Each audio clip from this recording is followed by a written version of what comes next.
Why you must read. Beginner level. Why do I need to read in English? My students often ask me this. They think, I go to classes. I do my homework. I watch films in English. Why should I read books? Actually, reading is the best way to improve your English. I will tell you why.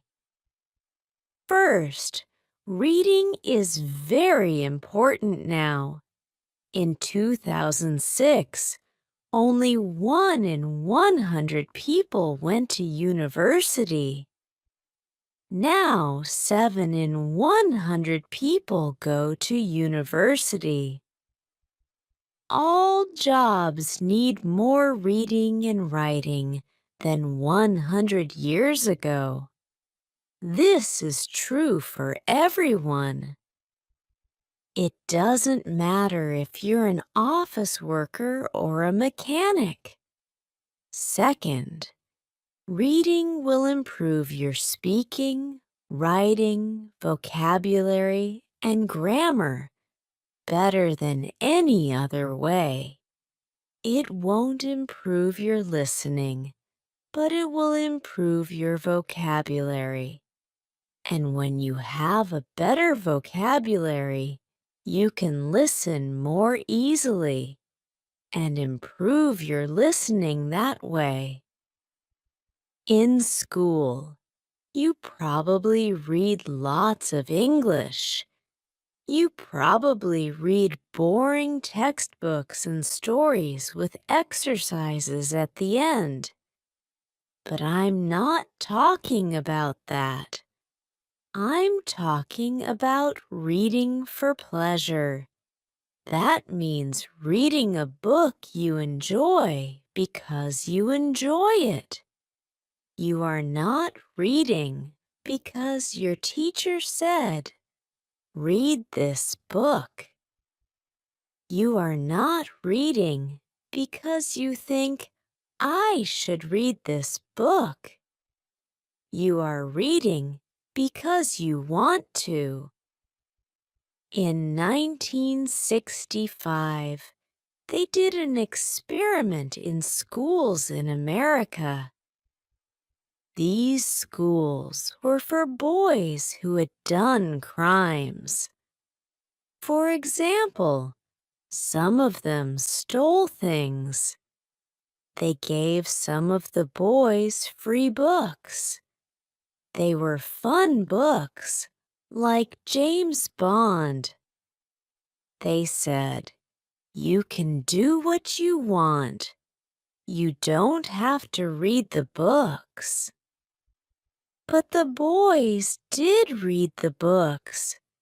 They read a lot of books. Some boys read a book every 2 days. After 2 years, they gave the students a test. The students who got the books got better at reading and writing, and they liked school more. The students who did not get the books did not get better at reading and writing. Actually, some of them got worse. This isn't just true for native speakers. They also did an experiment on students learning English in the Fiji Islands. They used 3 ways to teach. The first way was normal English teaching. They did grammar classes, exercises, and so on. The second way was reading in silence. The students read books in class. The third way was reading together. The teacher read books to the students. After 1 year, the 2 ways with reading were the best. They were much better than the students who did normal English classes. They did the experiment again. In Singapore. There, the students who read in silence did very well. They did the best in grammar tests. Other students did grammar classes, but they did worse in grammar tests. In normal classes, we try to remember grammar and vocabulary. When we read, we learn them naturally. Maybe you're thinking, when I read in English, it's too hard. I have to use the dictionary all the time. It's boring. I can't do it. I understand. So I wrote this book. I think this book will make you like reading because the stories are easy and fun. The early stories are short and easy, and the later stories are longer and harder. When you finish the book, you will think, "Wow, I did it!" I make a podcast called Easy Stories in English. 9 of the stories in this book I wrote for Easy Stories in English. One of the stories I wrote for this book, but when I made this book, I made the stories better. Now you can read the stories at beginner, pre-intermediate, intermediate, or advanced levels. The stories are all fairy tales. Some are very popular fairy tales, but some are not so popular. One of them I wrote myself. Maybe you're thinking, fairy tales? Fairy tales are for children. I need useful vocabulary. I need to learn about business and science. That can't be fun. Actually, the vocabulary in these stories will be useful. McQuillan did an experiment where he looked at vocabulary in 22 novels. 85% of the words were on academic word lists. These are lists of words that you need to know to study at university. Rolls and Rogers also did an experiment. They said, if students read 1,000,000 words of science fiction, will they learn important science words for studying at university? The answer was yes. So yes, fairy tales are useful for you too. But I understand if you still don't believe me. When I learned about all this, I found it hard to believe too. But I like to try new things, and I love learning languages. So, in 2017, I decided to do an experiment. I had wanted to learn Spanish for a long time, but I didn't learn much in normal classes.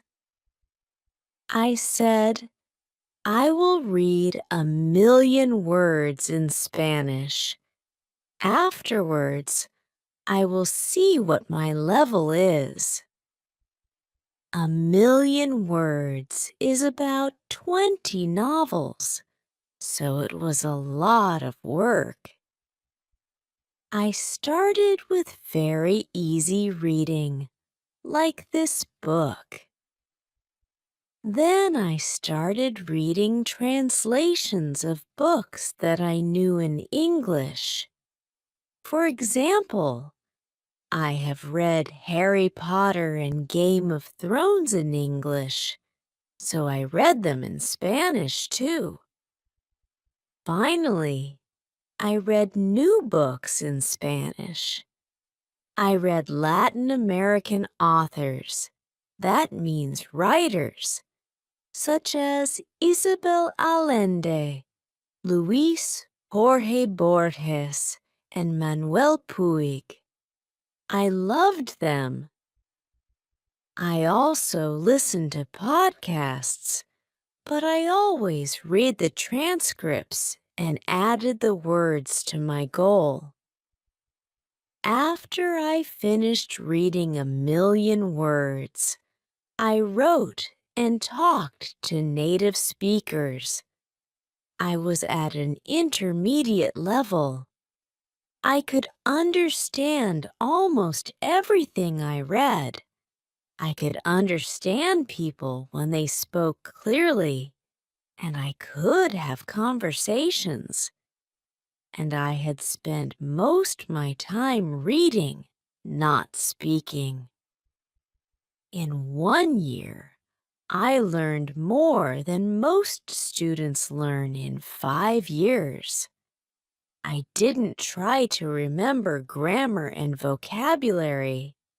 I learned them naturally. Maybe you're thinking, I don't believe this. Or maybe you're thinking, wow, I'm going to read for hours every day. But I have to say something very important. You must read books that are easy. You must read books that are fun. If a book is too difficult or too boring, put it down and find another one. Stephen Krashen, an expert in language teaching, says only read things in English that are fun and interesting. Read things that are really easy, that you wouldn't read in your native language because they are too easy. So you can read comics, magazines, detective stories, romance stories, and so on. Don't feel bad about reading translations. If you read very easy books, when you see a word you don't know, you will understand the meaning easily. You won't have to use a dictionary. So what is easy? Experiments show that you should understand at least 98% of the words in a text. 98%? That's so high. I know, but let me show you an example. Here is a text where 10% of the words are not real words, so you should understand 90% of the words. Jerry flurged out of bed and opened the curtains. He bimped to himself as he made breakfast. He made coffee and put butter on his poffer. Someone called his phone, and he picked it up. He was very surprised by who was torngling, so his Vinky fell on the floor. Is that easy to understand? Could you read a whole book of that? Here is the same text, but only 2% of the words are not real. So you should understand 98% of the words. Jerry jumped out of bed and opened the curtains. He sang to himself as he made breakfast. He made coffee and put butter on his toast. Someone called his phone, and he picked it up. He was very surprised by who was calling, so his Vinky fell on the floor. How was that? You probably didn't understand everything, but it was more fun to read than the first text. That's why reading for pleasure is so great. Maybe you don't understand everything, but you understand enough to follow the story, and you don't have to pick up a dictionary. So if you find that this book is too hard, read something easier. If you find it boring, read something more fun. I know that not everyone likes my writing, and that's okay. Find a book that is good for you. When we have fun, we learn much more. Because I want this book to be fun, it has no exercises in it.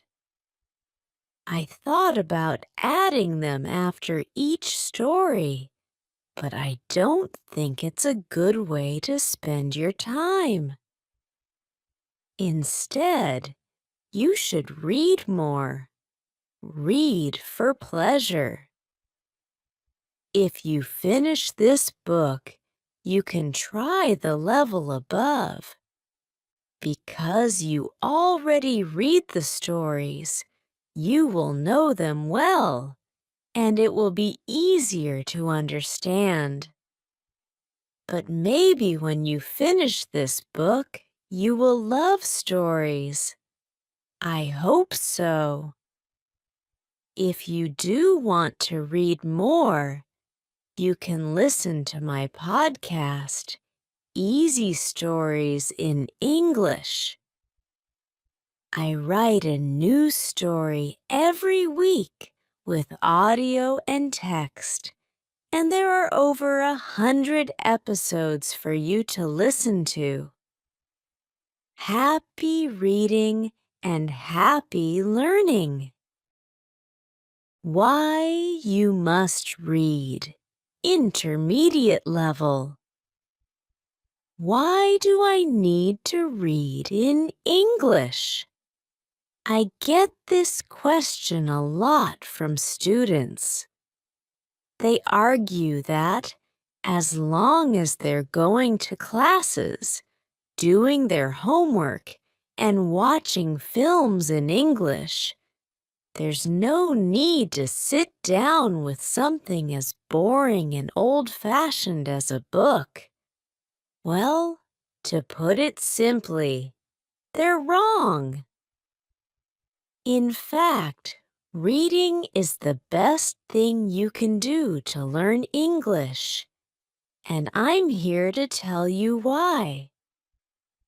Firstly, reading skills are more important than ever, whether that be in English or your native language. In 2006, only 1 in 100 people went to university. Now, it's 7 in 100. All jobs, from office workers to mechanics, require far more reading and writing than a century ago. The competition is higher, and readers win. Secondly, reading is the best way to improve proficiency in English overall. Yes, you heard me right. Reading will improve your speaking, writing, vocabulary, and grammar far more efficiently than any other method. It won't improve your listening skills, but it will give you the vocabulary necessary to train your ear quickly. But it's not just any reading we're talking about. In school, you probably read lots in English, boring textbooks and stories with exercises at the end. No, we're not talking about that. We're talking about reading for pleasure. That means reading a book because you enjoy it, not because your teacher told you to. Not because it's what you're supposed to read to improve your English. No questions, no book reports, just pure pleasure. Yeah, right. You're probably thinking, that's too good to be true. Let me show you. In 1965, an experiment was carried out in juvenile delinquent reform centers in America. One group of the students were given free books. They made sure they were exciting books that would appeal to young boys, such as James Bond. But unlike most reading programs, they were not required to read the books. They were simply given them. They could throw the books away, give them back, or draw on the pages, and nobody would punish them for it. But the boys did read them. They read a lot of them. Some of them read a book every 2 days. At the end of 2 years, they tested the students. Not only did their reading and writing greatly improve, so did their attitude towards school. But the students who were not on this program stayed the same. In fact, some of them got worse over the 2 years. This isn't just for native speakers either. A study of English as a second language, ESL students in the Fiji Islands looked at 3 methods: traditional English teaching, sustained silent reading, which means reading in silence for a long time, and a more conventional reading program, where the teachers read aloud to the students. By the end of the first year, students taught with the 2 reading methods had a 15-month advantage in English ability compared to the 6.5 months of the traditional method. When the study was replicated in Singapore, the students who did only sustained silent reading did better on grammar tests than the students who had taken only grammar classes. When we do grammar exercises, we try to memorize the rules of the language. When we read, we absorb them. But I know what you're thinking. That's all well and good, but when I pick up a book in English, it's too hard for me. I get bored of looking up words, and I give up after a few minutes. That's why I wrote this book. It is designed to make you fall in love with reading by providing fun, familiar stories that are easy to understand. The stories gradually increase in difficulty and length so that you can feel a sense of progression and success at the end. Most of them were originally released on my podcast, Easy Stories in English, but they have been rewritten and improved for this book, as well as having a version for each language level.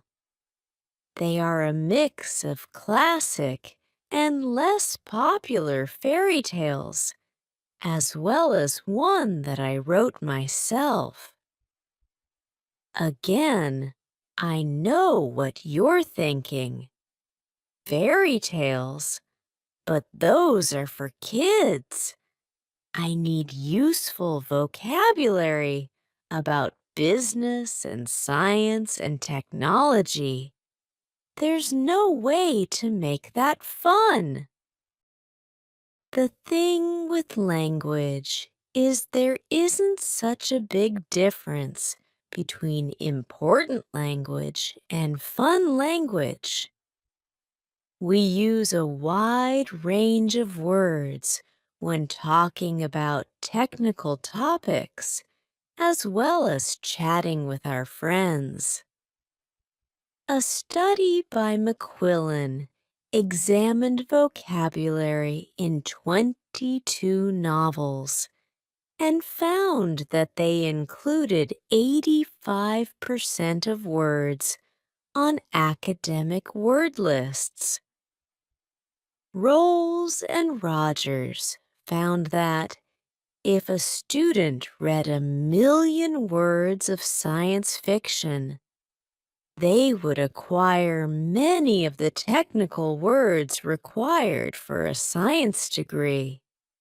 So yes, reading fairy tales will help your English in all areas, even for academic purposes.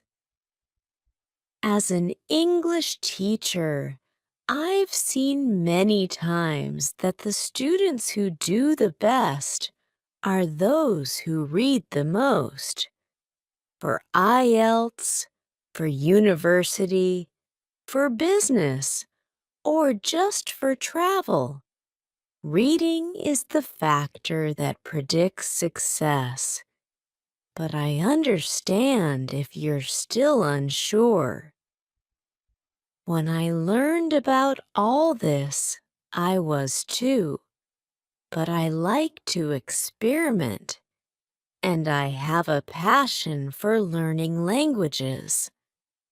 So in 2017, I decided to test this theory.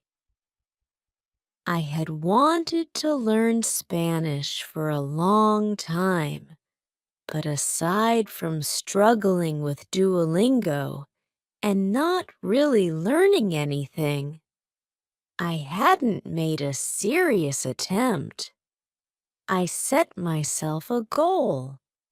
I would read 1,000,000 words in Spanish and see what my level was afterwards. 1,000,000 words is roughly 20 standard length novels, so it was a huge task. I started with very easy resources like transcripts of podcasts for learners, but I avoided anything that felt too much like work. Once I'd learned the basics, I started reading translations of books that I knew in English, such as Harry Potter and a Song of Ice and Fire. You might know it as Game of Thrones. Finally, I was ready to move on to completely new books, and I fell in love with Latin American authors such as Isabel Allende, Luis Jorge Borges, and Manuel Puig. With the reading, I also listened to podcasts, but I always read the transcripts and counted the words as part of my reading. After I achieved my goal, I tested myself by writing and talking to native speakers and found I was at a decent intermediate level. I could understand almost everything I read, understand clear speech, and have conversations at a comfortable level, even though I had barely spoken the language since I started learning. I had been learning for about a year, and I had made more progress than most students make in 5 years. I didn't memorize the vocabulary and grammar rules. I absorbed them. By this point, you're either thinking, this is all complete nonsense, or you're super excited, ready to start reading for hours a day. But the next thing I'm going to say is extremely important. You must read books that are easy. You must read books that are fun. If a book is too difficult or too boring, put it down and find another one. Stephen Krashen, an expert in the field of second language acquisition, says read only material in the second language that is genuinely fun and interesting. Material that is so easy that you probably feel guilty reading it in your primary language. This is your excuse to read comics, magazines, detective stories, romances, etc. There is no shame in reading translations. 98%? That's so high. I know, dear reader, but let me show you an example. Here's a text where I've replaced 10% of the words with nonsense words. That is, it's 90% comprehensible. Jerry flurged out of bed and threw open the curtains. It was a beautiful day. He bimped to himself as he did his daily routine, pouring coffee and buttering Poffer. But then his phone rang, and the person torngling was so unexpected that he dropped his Vinky on the floor. Is that easy to understand? Could you read a whole book of that? Here's the same text, but 98% comprehensible. Jerry jumped out of bed and threw open the curtains. It was a beautiful day. He sang to himself as he did his daily routine, pouring coffee and buttering toast. But then his phone rang, and the person calling was so unexpected that he dropped his Vinky on the floor. How was that? Even if you couldn't understand everything, I bet it was far more enjoyable to read than the first text. And that's the magic of reading for pleasure. Even if you didn't understand everything, you got enough to follow the story and keep going without having to pick up a dictionary. So if you find that this book is too hard, put it down and read the level below. If you find it boring, go read something else. Yes, I'm giving you permission to stop reading my book. I know not everyone likes my writing style, and that's okay. Find what works for you. As you read, focus on the meaning of the stories, and don't sweat it if you don't understand every single word. Just relax and try to get lost in the pages. Believe it or not, when we have fun, we learn far better. The levels of these volumes are based on the Common European Framework of Reference, a system for defining language levels. You'll know them as A1, A2, B1, B2, C1, and C2. Although these books only cover a 2C1. If you're A1 level, you probably need more guided teaching before you start reading. And if you're C2 level, then you can start reading books for native speakers. A great strategy if you don't feel so confident about your reading ability is to start with the beginner level of the book and reread it level by level, going all the way up to advanced. This will allow you to really absorb the new language and gradually increase the difficulty. There is not a huge difference between the intermediate level stories and the advanced level stories. But even rereading the same story twice can be very effective.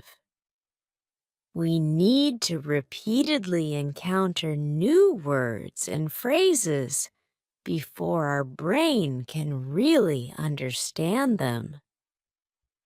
Finally, this book has no exercises in it. I considered adding them after each story, but it would contradict everything I just told you.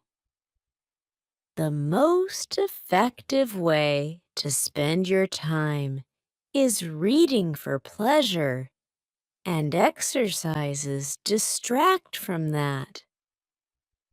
If, however, you finish this book and find yourself wanting more stories, do go and listen to my podcast, Easy Stories in English. I publish a new story every week with audio and text, and there are over 100 episodes for you to listen through. Happy reading and happy learning.